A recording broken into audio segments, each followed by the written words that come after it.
Hello, welcome back to my channel. Today we're going to be making some red bean buns. First up, I took some white clay and then I mixed it with some translucent clay. You guys might think, what difference does adding translucent clay have to do with the piece of clay that you're working with?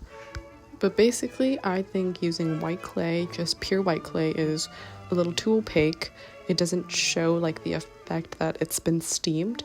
So like, for example, before you steam a bun, it's like a piece of flour and it's very floury, very cakey, and very opaque.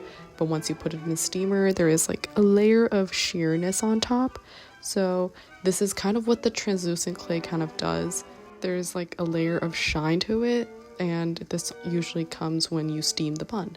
So right over here, I just rolled out 3 equal parts and I flattened it into a dome shape, and I used a needle tool and I kind of set the center and made indents all around to resemble a bun. I then repeated all the steps with the other buns too.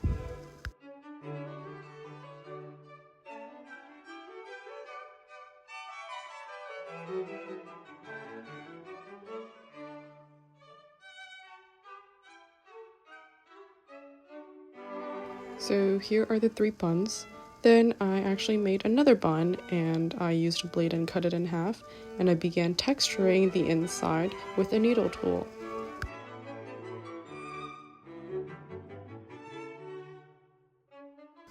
I took some red bean colored clay.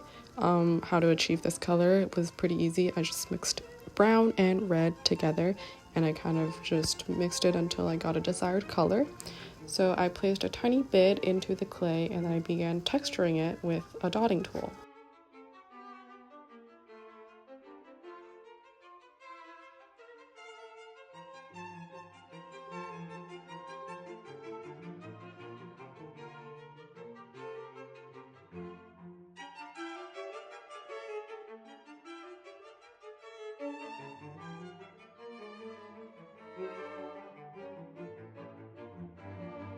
Right here I made a 5th bow, and this part you can actually use a cookie cutter because it has rounder edges, but I didn't have it, so I just used whatever tool that could help me achieve a round edge. And after I cut a small piece off, I did the same thing as before. I textured it and I placed a tiny bit of the filling inside and just used a dotting tool to texture it. I did the same thing with the smaller pieces and bake them all according to your package's instructions.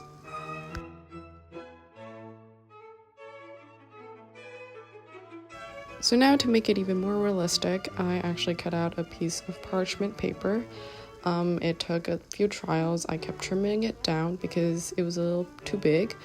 And this is gonna be the piece of paper that you usually see at like dimsum places where they put their steamed goods on top.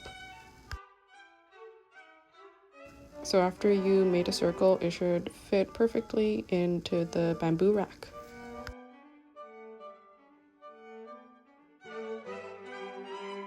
Right here, I'm just securing everything down with some super glue. I use crazy glue usually, and then here are the buns. And then I had some remaining porcelain plates from a few projects before, and I was like, these are perfect for this. It resembles going to a dimsum restaurant and having a meal. It looks like people are having a bite, and yeah, it turned out super cute. Here is just me assembling it.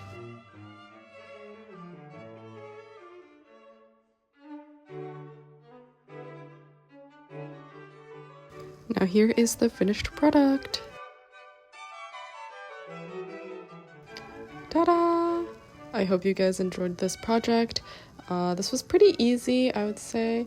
The hardest part was actually mixing the translucent clay with the white clay because, in my opinion, translucent primo clay isn't the easiest to work with.